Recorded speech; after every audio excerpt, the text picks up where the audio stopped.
Bienvenue sur Domotique Chronique, le podcast qui décrypte et explique la domotique et plus largement la maison connectée afin de la rendre simple et surtout accessible pour tous.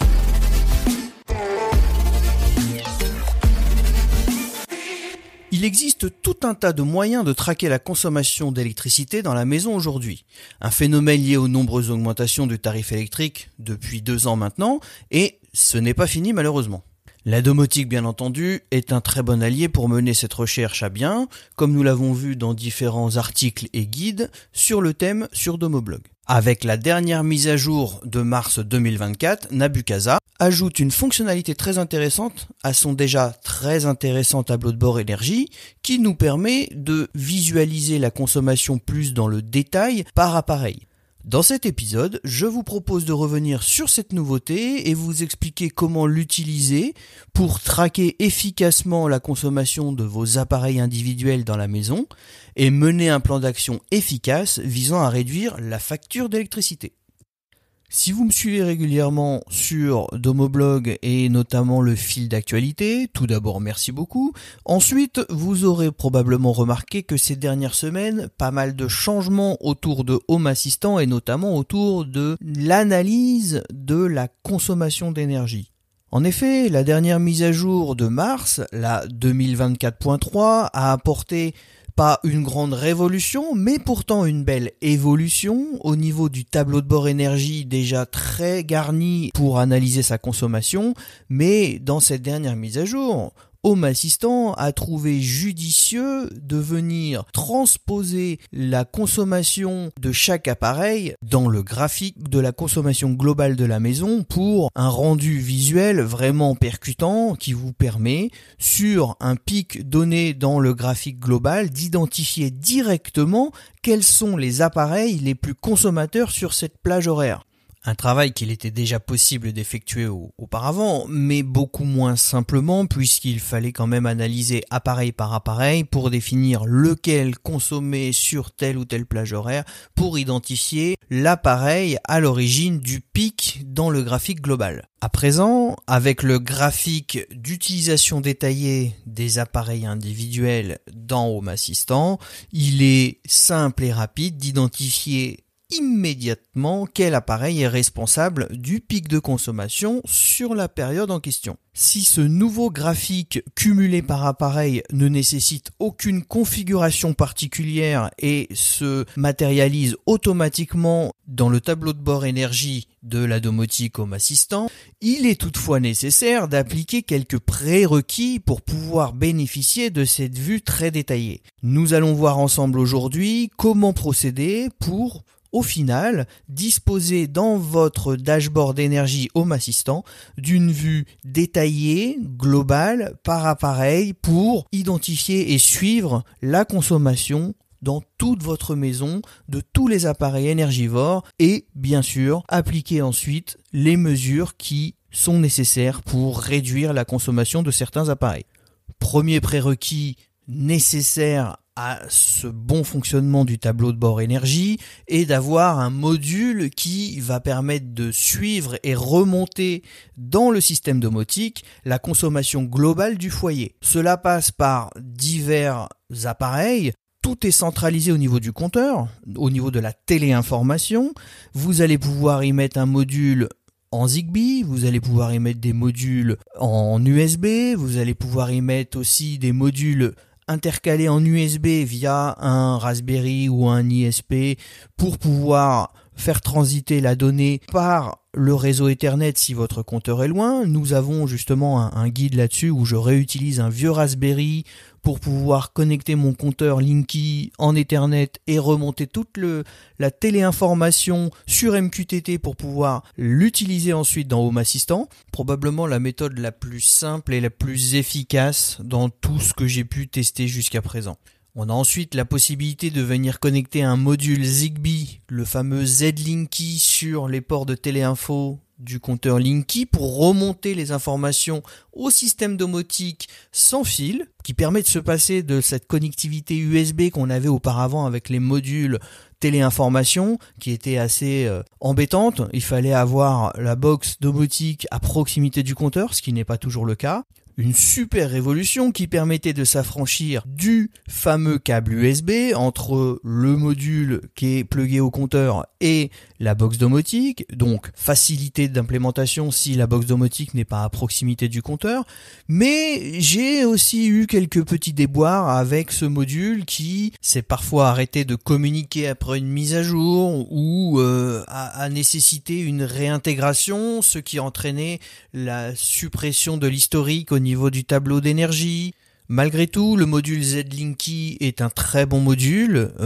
Globalement, il fonctionne très bien. Alors pour ma part, j'avais une des premières versions qui avait une autre configuration matérielle, problème essentiellement lié à l'alimentation délivrée par le compteur Linky qui est, semble-t-il, fluctuante, différente en fonction du compteur, et cette première génération avait un composant qui acceptait mal quand la tension était trop basse, et le comportement du module en tant que routeur se passait pas bien et générait des désynchronisations. Ce problème a été corrigé depuis avec une évolution du hardware. Le module reste un très très bon module. Il existe d'ailleurs une version avec antenne parce que ce module a l'avantage d'être sans fil, donc d'étendre la portée pour aller récupérer les données du compteur qui seraient loin de la box. Mais il y a un autre inconvénient, c'est que ce module, s'il est trop loin, il ne va pas arriver à communiquer avec le reste du réseau Zigbee. Il faut employer un certain maillage avec des modules intercalés pour faire rebond. Et puis, il y a un autre problème de taille avec ce module, c'est que s'il est enfermé dans le compteur, il peut avoir des interférences ou des problèmes pour que les trames sortent du boîtier pour aller jusqu'à la box domotique. C'est donc pourquoi j'ai essayé de trouver une autre méthode plus simple qui puisse répondre, parce que vous avez été nombreux à me demander une solution pour les compteurs éloignés, et j'avais en tête la réutilisation des modules USB. J'avais ce Raspberry dans un tiroir, et effectivement, vous pouvez voir dans le guide que on peut réutiliser le vieux module USB avec un Raspberry, en plus le tout empaqueté dans un boîtier Ride-in avec un petit boîtier électrique. On peut vraiment faire une installation très propre de l'ensemble et repartir en Ethernet. Après, qu'importe la distance, vous pouvez facilement remonter les données du compteur via MQTT au système domotique. C'est fiable, ça marche super bien et l'installation est en place chez moi depuis plusieurs mois, je n'ai eu aucune défaillance. Petit bonus, étant donné que j'avais déjà tout le matériel à la maison, cela ne m'a coûté que quelques euros pour acheter le boîtier électrique pour finaliser l'installation. Vous l'aurez compris, il y a plusieurs techniques, plusieurs approches, plusieurs appareils pour remonter cette consommation globale. Peu importe le mode, du moment qu'il y en a un et que vous avez dans votre domotique Home Assistant et plus particulièrement dans votre tableau de bord énergie, un premier graphique de la consommation globale de votre maison avec les heures creuses, les heures pleines, les pics, bref, vous avez déjà toute la consommation heure par heure de votre foyer.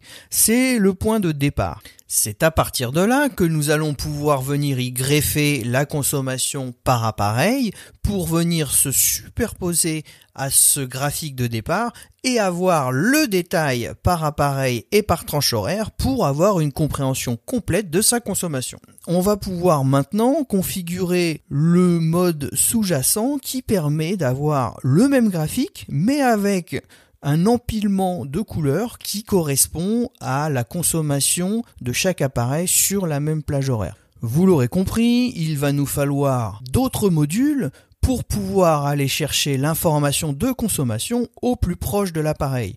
Pour cela, il existe pléthore de modules, les prises connectées, les modules à pince ampère-métrique, les modules encastrés qui permettent de mesurer la consommation sur les bornes. Là aussi, il en existe une grande variété dans différentes marques et différents protocoles, que ce soit en Wi-Fi, que ce soit en Zigbee. Il y a aussi le petit module Bituo Technique qui est super intéressant, que je vous ai proposé récemment en test, qui est un tout petit module qui vient se loger directement au plus proche du circuit dans le tableau, vient se plugger directement sous le disjoncteur, vient même s'alimenter par le disjoncteur, donc vient simplement, vous avez juste à défaire la phase du disjoncteur qui alimente le circuit que vous voulez surveiller, la passer à l'intérieur du trou du module et le module va se charger ensuite de mesurer la consommation avec une très grande précision de l'appareil qui est alimenté par ce disjoncteur. Chauffe-eau, four, plaque à induction, tout ce qui consomme, puisqu'il peut monter jusqu'à 63 ampères, on est sur un module de type pince ampère métrique, donc on est sur un module capable de mesurer des charges importantes sans risque d'échauffement ou autre. Donc un module très très intéressant, très compact, qui fonctionne en Zigbee et qui, une fois plugué sous le disjoncteur ou le contacteur, vous remettez le capot du tableau, on ne le voit plus, il disparaît, pas de module extérieur, c'est très propre, c'est très efficace et ça marche super bien. Bien sûr, ça marche en Zigbee, c'est compatible avec Zigbee to MQTT si je vous en parle, et donc on adore. Il y a bien sûr la simple prise connectée, probablement le premier périphérique auquel on pense quand il s'agit de suivre la consommation d'un appareil.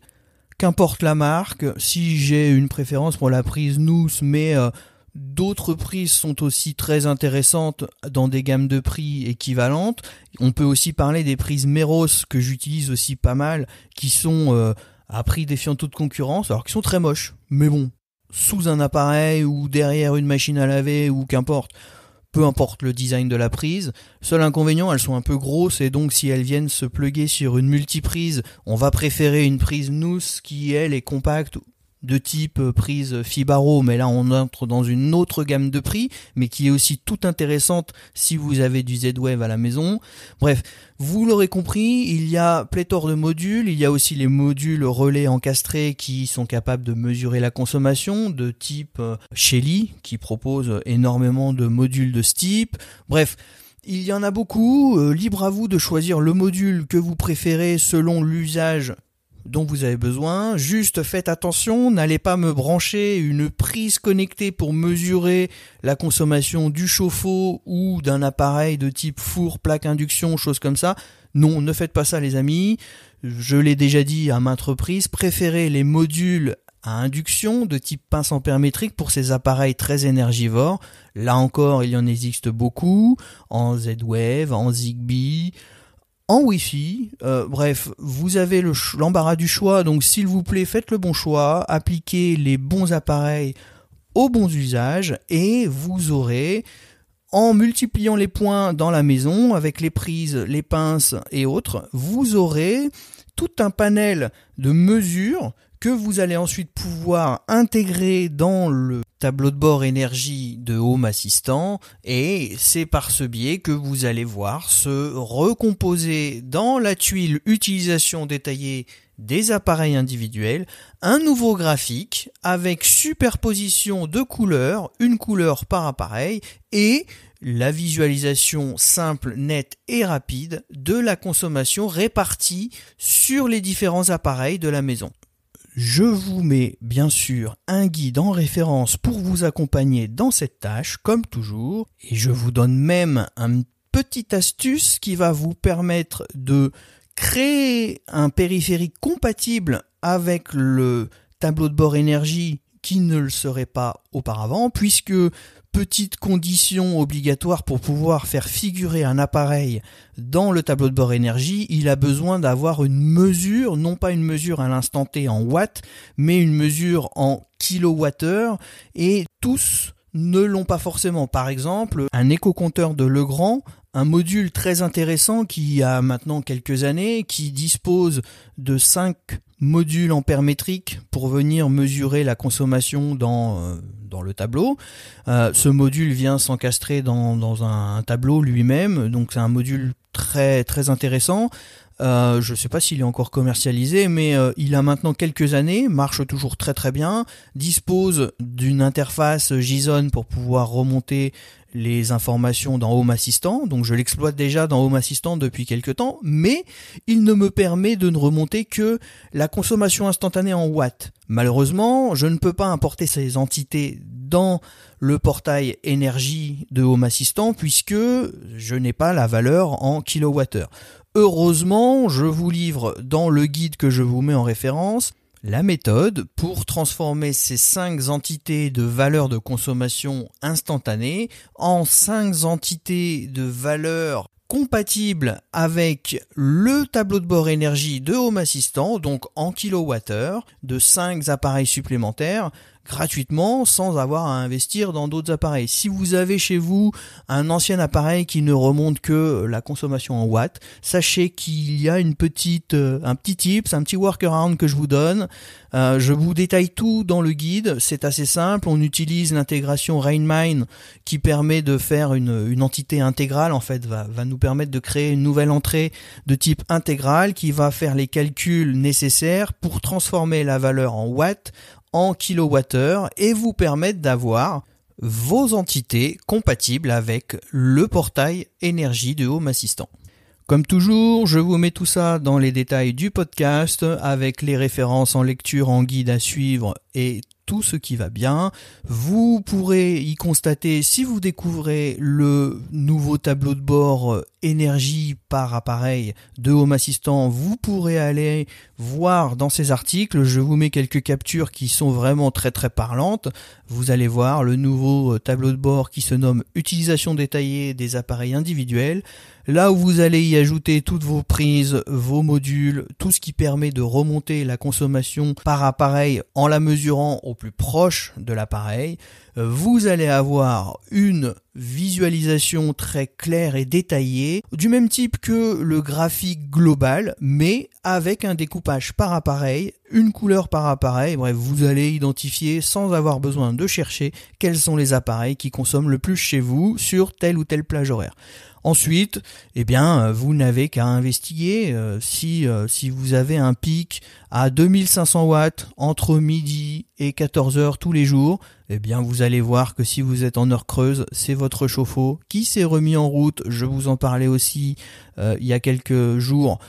Ça y est, Enedis a remis en route le fait que le chauffe-eau se remette en marche le midi. Donc si vous avez un nouveau pic, avec ce nouveau graphique détaillé par appareil, vous allez identifier très nettement et très rapidement d'un simple coup d'œil que c'est votre chauffe-eau qui est responsable de ce pic. Dans ce cas-là, pas d'inquiétude, c'est normal. Votre chauffe-eau, quand il se déclenche, ça déclenche un pic, mais vous pourriez aussi avoir quelques petites surprises et découvrir que votre réfrigérateur se met à avoir des pics anormaux que vous ne voyiez pas auparavant, et ça peut être un signe avant-coureur d'une défaillance, ça peut être énormément de choses, et c'est ce graphique qui va vous aiguiller pour savoir si vous devez agir ou pas. Vous allez pouvoir identifier pas mal de choses comme ça, c'est super pratique.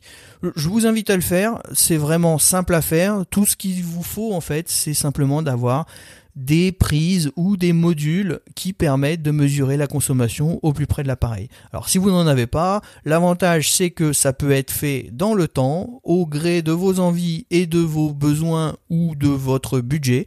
Vous pouvez acheter une prise par-ci par-là dès qu'il y a un bon plan et vous équipez la maison et vous enrichissez à chaque fois votre vue détaillée. Pas besoin de tout avoir au même moment pour créer la vue. La vue peut être implémentée et alimentée au gré de vos besoins. Allez-y, suivez le guide et je vous encourage vraiment à le faire. Vous allez voir, c'est super utile et après vous allez vraiment trouver un sens au tableau de bord énergie qui était déjà très pratique, mais là vraiment, c'est vraiment ce qu'il manquait. Merci à Home Assistant de l'avoir implémenté. Maintenant, ce qu'on attend de la part de Nabu Casa, c'est de nous permettre de définir la couleur des appareils et de ne plus avoir ces couleurs aléatoires qui des fois sont un petit peu moches.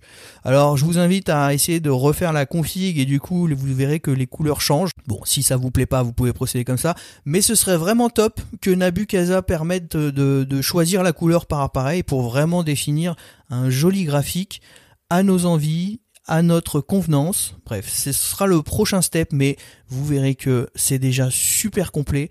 Donc je vous invite vraiment à suivre, je vous invite à suivre les guides. Vous allez voir, vous allez pouvoir le faire sans peine avec mes guides pas à pas. N'hésitez pas à lire, consulter et mettre en application tous les petits conseils que je vous donne ici. Quant à nous, on se retrouve très vite dans un nouvel épisode de Domotique Chronique.